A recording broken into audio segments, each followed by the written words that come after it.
Over here. Oh, hello, Pedro. My question is about Matador and surrealism, and I'm so glad you brought up Buñuel. And my question is about that scene towards the end of the film when the two lovers, before they commit suicide, and the female says, "I love you more than my own death," and I'm just sort of obsessed with that line. So, how the surrealists equate death and sex and passion and death and how they're sort of the same thing. I just wanted to ask you a little bit about that and where that notion came from. La última pregunta. El surrealismo Sí. y cómo mezcla el sexo y la muerte. Y lo último. Y cómo está eso en la última escena de Matador. Y que se pudiera saber un poco. Sí, bueno, Matador es la película menos realista que he hecho. Matador is probably the least realistic movie I've made. Es una especie de fábula acerca de dos personajes bigger than life y que a la vez son dos asesinos. It's kind of a fable for these two characters that are sort of bigger than life and at the same time are murderers. Y en toda la película hay un diálogo entre lo masculino y lo femenino. And the whole film is built on a dialogue between the masculine and the feminine. Porque supuestamente, quiero decir, el hombre sería el masculino, pero en este juego donde van intercambiando los roles, la mujer, la abogada que imita al torero, encarna el papel masculino. Y el torero, sin embargo, quiero decir, encarna lo que en una relación de cortejo sería el papel femenino. So part of what happens, for example, is that the male character, which you would imagine would be the masculine character, and the female character, as the narrative moves forward, start to interchange roles. Such that the female character, the lawyer, ends up having much more masculine characteristics by the end of the film, and the man more feminine characteristics, or at least in the way in which you would more traditionally think of relationships. Quiero decir, en una corrida de toros,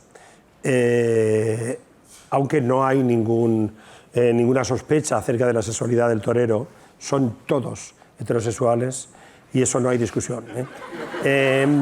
Pero el torero va con una ropa de seda tan ceñida que no puede literalmente caminar y que es su propia sangre, por eso camina un poco como una bailarina dando saltos y es su propia sangre la que calienta la seda.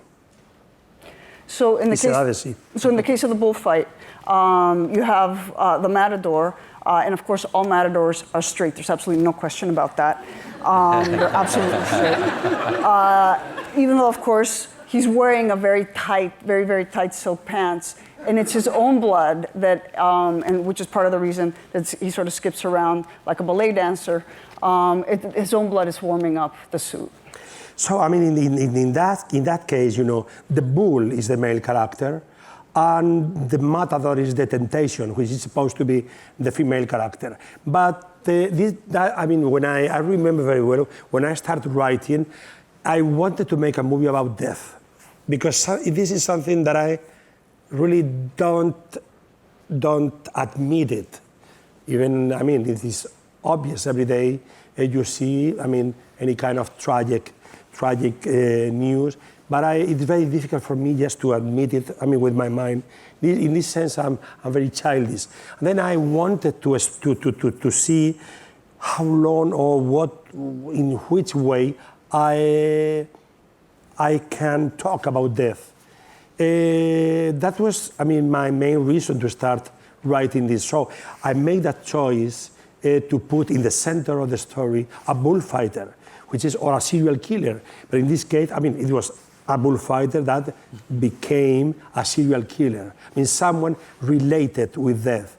But also with the art of killing, because this is how they call the bullfighting. I mean, in the bullfighting you can learn in one school, and they teach the art, and specifically like that, the art of killing.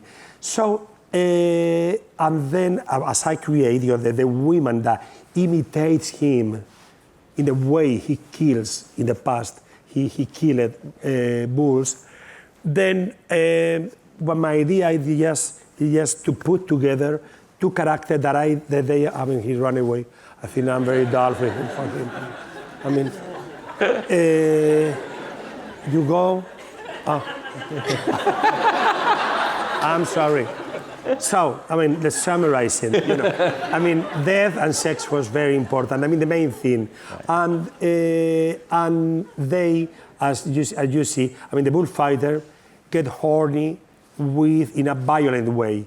I mean, when someone is, I mean, some girls is dying. So that's why he's a psychopath. And entonces, para ellos saben que están condenados el uno al otro y que en todos los sentidos, porque son dos seres iguales, son como dos seres que pertenecen a otra especie, otra que se va. Oye, es dos seres que pertenecen a la misma especie y que están condenados a sí mismos. So these are two beings that they know very well that they're condemned for each other. They're not just meant for each other. They're condemned to be with each other, and they're almost like a different species, both of them. Entonces, del modo en que yo presento en la película Duelo al Sol el final de Jennifer Jones y Gregory Peck, ese va a ser el final de ellos. And so just as earlier in the film, we had seen the ending of Duel in the Sun with Gregory Peck and Jennifer Jones, it turns out to be this is exactly the end that our characters in Matador are. Bueno, resumiendo, para mí yo creo que el único modo, dentro de que es algo surreal y como una fábula, para entender o justificar la muerte es que fuera parte del placer sexual. Pero eso no se tiene que tomar de un modo literal, pues es una locura, pero esa fue la idea. Yeah, so just to summarize, I do think that one of the ways in which I was dealing with this idea and notion of death was to then tie it to sexual desire and the way that those two can be conjoined. And that then makes it perhaps somewhat surreal, even though it seems like it's really crazy.